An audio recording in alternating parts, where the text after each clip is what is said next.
I'll flip the camera around and see if I can't show you.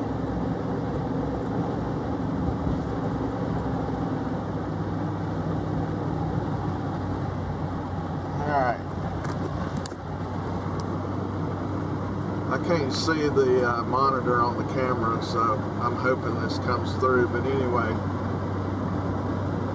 that right there is the new kid on the dove field.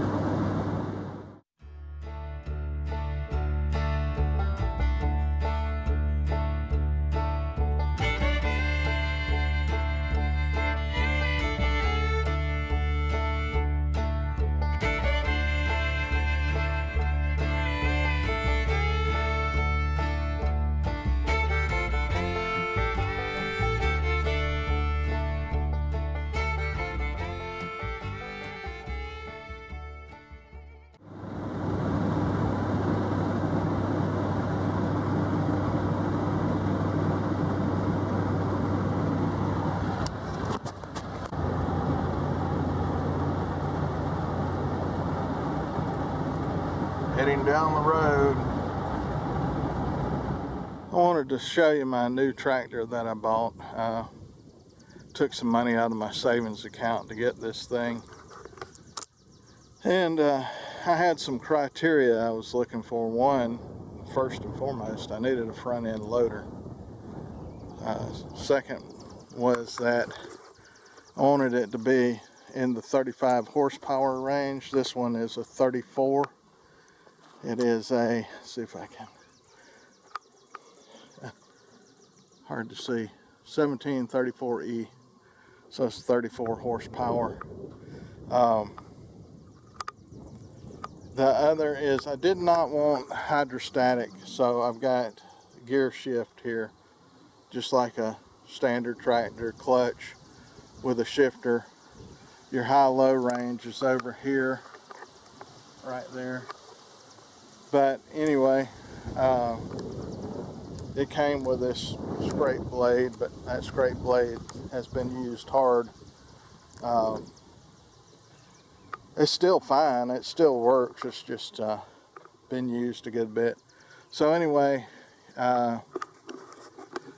being a novice at tractor purchasing, let me say it, put it that way, when I went and looked at it, everything looked fine, it runs fine, and then when it was at the house, I noticed something. It was after the fact, and I've had it worked on, but right here it was cracked, and it looks like it's still cracked right there. Same on this side. And when I had it at the shop, he told me that the front end was sprung. And what that means is when you lift this bucket up, it should be level all the way across, and it's not. It's about 3 inches off, which means somewhere in this arm or that mount, there's a slight bend in it. And the only thing that really affects would probably be grading. You wouldn't be able to grade smooth with it.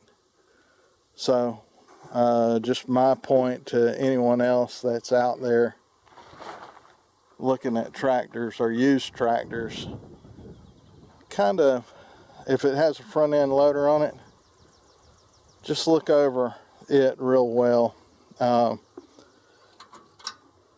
This thing right here is a kickstand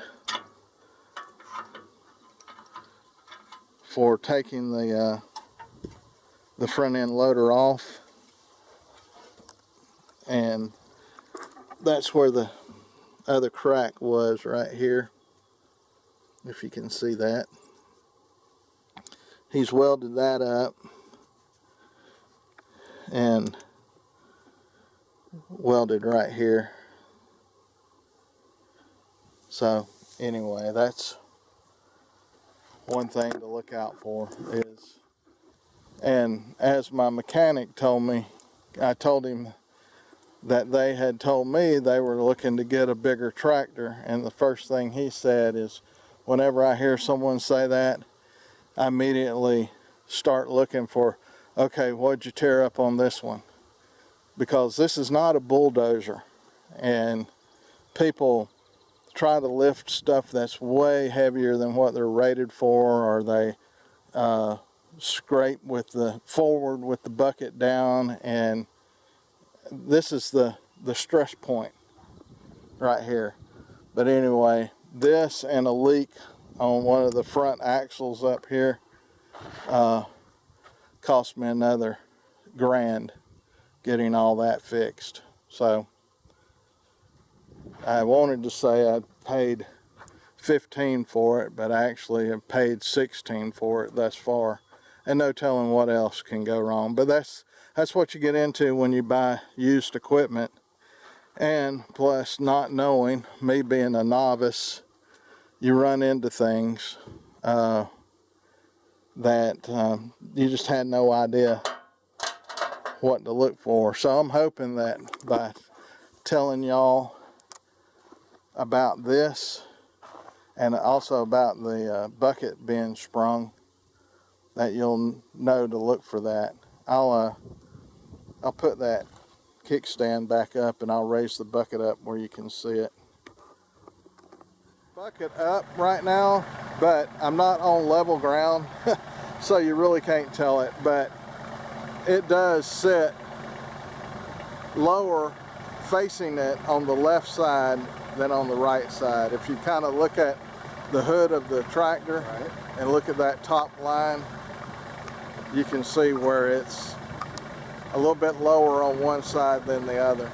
But anyway, that's from where somebody's tried to lift something too heavy, or they caught it on something.